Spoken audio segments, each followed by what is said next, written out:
నమస్తే, welcome to our channel. నేను సిరి. జగన్మోహన్ రెడ్డి గారు అధికారంలో ఉన్నప్పుడు ఎప్పుడు కూడా రెడ్ బుక్ గురించి కానీ లోకేష్ గారి గురించి కానీ మాట్లాడలేదు. కానీ ఫస్ట్ టైం తను రెడ్ బుక్ గురించి ఇంకా లోకేష్ గారి గురించి మాట్లాడడం జరిగింది.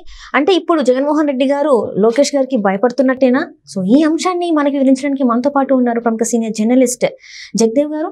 నమస్కారం సార్. నమస్తే అమ్మా. సార్, ఇప్పుడు చూస్తుంటే జగన్మోహన్ రెడ్డి గారిలో కొంచెం ఏదో భయం స్టార్ట్ అయిపోయిందేమో అనిపిస్తుంది. ఎందుకంటే గతంలో ఆయన అధికారంలో ఉన్నప్పుడు ఎప్పుడు కూడా రెడ్ బుక్ గురించి కానీ లోకేష్ గారి పేరు పలకడం కూడా తను ఇష్టపడలేదు.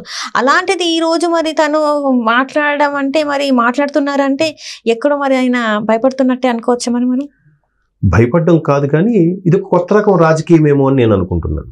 ఎందుకంటే మీరు అన్నట్టు లోకేష్ గారి పేరుని, ఎస్పెషలీ పవన్ కళ్యాణ్ గారి పేరుని ఎత్తడానికి కూడా ఇష్టపడేవారు కదా. అతను కానీ అతను నడిపించే ఛానల్ కానీ అది చాలా సందర్భాల్లో మనం చూసాం. అయితే ఎప్పుడైతే ప్రభుత్వం మారిందో, ప్రభుత్వం ఎంత భారీ మెజార్టీతో ముందుకొచ్చిందో, వైసీపీ దారుణంగా పతనమైందో, వాళ్ళు అప్పుడు కూడా రియలైజ్ అయినట్టు అనిపించలేదు నాకు. మేము చేసిన సేవ, మేము చేసిన పథకాలే మాకు నిలబడతాయి, వీళ్ళ ఆప్యాయతలు ఏమయ్యాయి అని అంటున్నారు తప్ప, అరే మనం ఇక్కడ తప్పు చేసామే, ఏం తప్పు చేసాం, సరే ఈసారి ఆ తప్పుని అధిగమించి మళ్ళీ మేము ముందుకు వస్తామని అని లేదు. గత 5 ఏళ్లలో వీళ్ళు ఎన్ని చేసినా ఎవరూ మాట్లాడలేక, సామాన్యులు కూడా ప్రశ్నించలేని పరిస్థితి ఉండేది కాబట్టే ఈరోజు అందరూ ఓటుతో వాళ్ళ యొక్క అభిప్రాయాన్ని ఈ విధంగా తెలియజేశారు. అయితే ఇప్పుడు ఇది ఇలా మాట్లాడడానికి ప్రధాన కారణం ఏంటంటే పిన్నెల్లి గారి వ్యవహారం. పిన్నెల్లి గారి వ్యవహారం మనం క్లియర్గా చూసాం. ఆయన ఒక బూత్లోకి వెళ్ళి చొరవ తీసుకొని అక్కడ అధికారులున్నా పోలీసులున్నా ఎవరిని పట్టించుకోకుండా ఏమంటుందని ఈవీఎం మిషన్ తీసుకొని బదలగొట్టి అక్కడ అడ్డుగా ఒక టీడీపీ ఏజెంట్ వస్తే ఆయనకి వేలు చూపించి వారించి ఆయన తర్వాత బయటకు వచ్చాక ఆయన కొట్టి చాలా ఇష్యూస్ అయినప్పటికి కూడా అది పోలింగ్ అయిన తర్వాత ఇష్యూ న్యూస్లోకి వస్తే అసలు వీడియో ఎలా బయటకు వచ్చింది అన్నారు, కానీ తప్పు చేసిన గురించి మాట్లాడలే. సో ఇప్పుడు మొత్తానికి ఆయన ఎక్కడ అరెస్ట్ చేస్తారని చెప్పి ముందుగానే హైకోర్టుకి వెళ్ళి బెయిల్ తెచ్చుకొని ఇన్ని చేస్తే మొత్తానికి ఆయన దొరికిన తప్పులకి ఆయనకి ఎలాగైనా అరెస్ట్ చేస్తే ఇప్పుడు ఆయన్ని కలిసి వచ్చిన తర్వాత జగన్మోహన్ రెడ్డి గారు పెట్టిన ప్రెస్ మీట్లో చెప్పింది ఏంటంటే, ఎప్పుడు మీ రోజులే ఉండవు, మా రోజులు ఉంటాయి, మీరు ప్రజలకు మంచి పరిపాలన ఇవ్వండి కానీ ఇలాంటి అరాచక పరిపాలన కాదు అంట. ఎట్లా అంటారమ్మా? అంటే గత 5 ఏళ్ళు మర్చిపోయారు ఒక్కసారిగా. ఇప్పుడు 1 రోజు 2 రోజులు అంటే ఏదో మర్చిపోయాడు. ఇప్పుడు 5 ఏళ్ళ కింద జరిగింది మర్చిపోయాడు. మనకి ఈ 5 ఏళ్ళలో రోజు ఏదో ఒకటి జరిగిందే ఉంది కదా. ఎవరైనా నోరు ఎత్తగలిగారా? చంద్రబాబు నాయుడు లాంటి వ్యక్తిని అరెస్ట్ చేశారే అన్యాయంగా. ఇప్పుడు దాని గురించి ఇప్పుడు ఏమైనా మాట్లాడుతున్నారా? ఎందుకు మాట్లాడట్లేదు?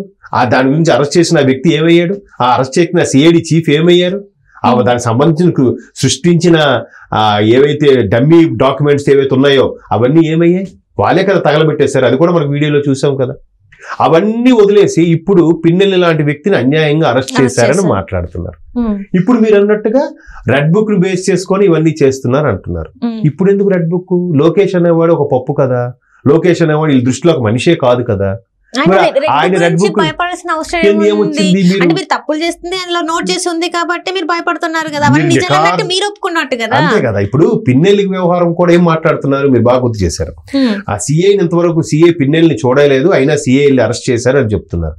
అంటే అటు తిరిగి ఇటు తిరిగి మొత్తానికి ఒప్పుకున్నట్టే. పిన్నెల్లి అనే వ్యక్తి ముందంతా ఏమన్నారు, అక్కడ లోపల పాము దూరింది కాబట్టి కొట్టామన్నారు. ఇప్పుడు ఏమంటారు జగన్మోహన్ రెడ్డి గారు, అక్కడ టీడీపీ వాళ్ళు రిగ్గింగ్ చేశారు కాబట్టి కొట్టారు, అదే మా వైసీపీ ఓట్లు ఉంటే కొట్టం కదా అని అన్నారు. అంటే ఇండైరెక్ట్ గా పిన్నెల్లే చేసినట్టు ఒప్పుకున్నట్టేగా.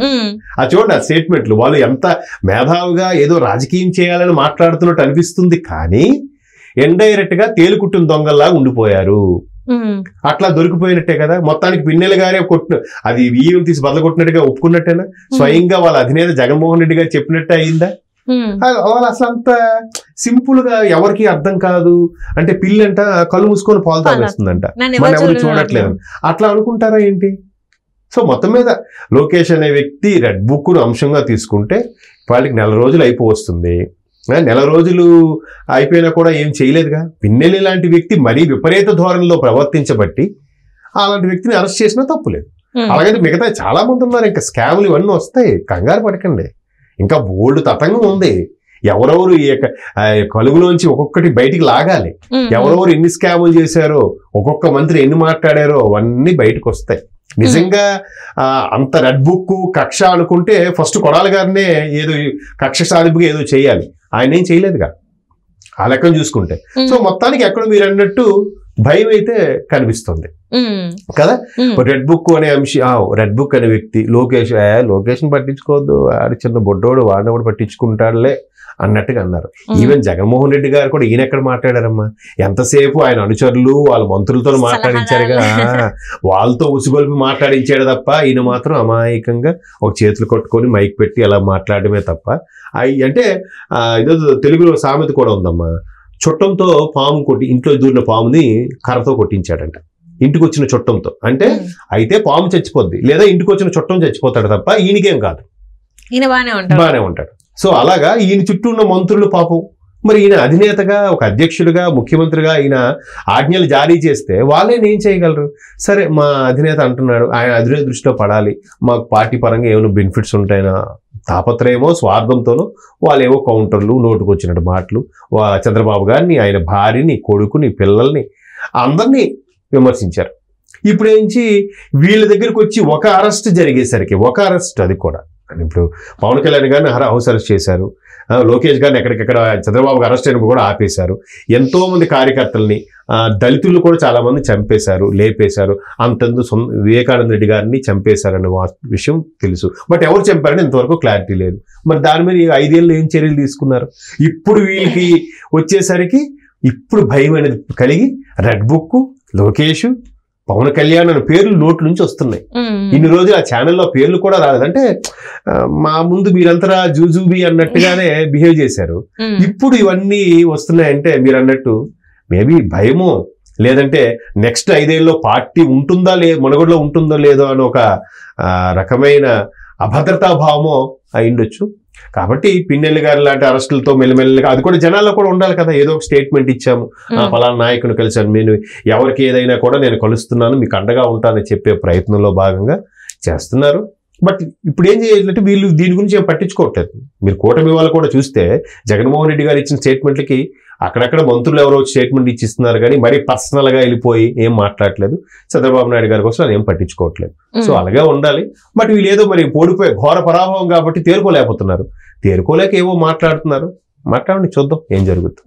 అంటే ఇప్పుడు మరి వీళ్ళ అరెస్టులు జరిగే అవకాశం ఉందంటారా? ఎవరెవరైతే అవినీతికి పాల్పడ్డారు ఎంతో మంది ఉన్నారు. పక్కాగా రెడ్ హ్యాండెడ్ గా దొరికిన వీళ్ళ సృష్టించే డాక్యుమెంట్స్ కాదు, పక్కాగా ఉన్న డాక్యుమెంట్స్ తో ఖచ్చితంగా అవి జరుగుతాయి.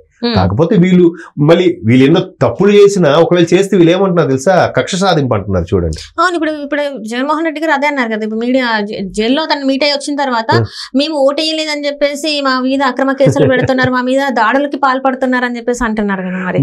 మరి ఓటైపోతే అంత మెజార్టీతో ఎలా గెలిచారు?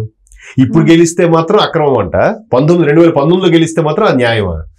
ఇంకే అలాంటి ఏం మాట్లాడతామా?